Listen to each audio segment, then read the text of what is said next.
Good morning everyone. তো দেখছো সকালটা আজকে বেশ মেঘলা মেঘলা আছে। তো আজকে তো পালবাবুর বার্থডে।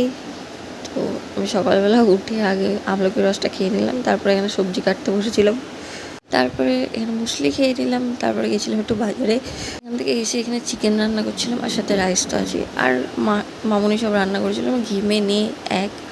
এখানে ভাত, রাইস, আলু ভাজা, মাছ ভাজা, বেগুন ভাজা, পটল ভাজা, বরবটি ভাজা, ভেন্ডি ভাজা, এগুলো সব দেওয়া ছিল। 5 রকমের মিষ্টি, আর মাছের মাথা, মাংস, চাটনি, পায়েস, পাঁপড়টা পরে অ্যাড করা হয়েছিল, আর এখানে প্রদীপ, আর এই যে পাবজি বয়ের পাবজি থিমে কেক।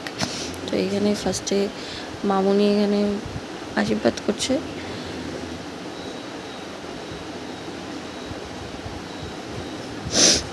এগুলো ফটো তোলার পোজ। তারপর বাপি,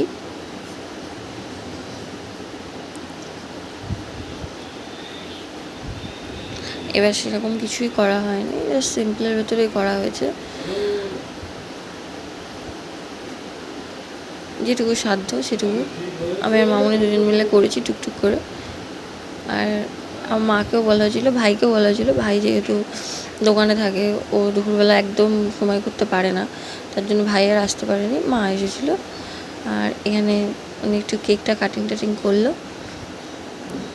আমরা প্রত্যেক বছর রাত্রি 12টার পরে সেলিব্রেশন করি, কিন্তু এবছর হয়নি, কারণ এই বছর সেরকম ইচ্ছা ছিল না, তাই করা হয়নি। আর দুপুরে রাত্রের মেনু আমি একসাথে নিয়ে নিয়েছি, দেখতেই পাচ্ছ। তো ব্লগটা কেমন লাগলো জানি।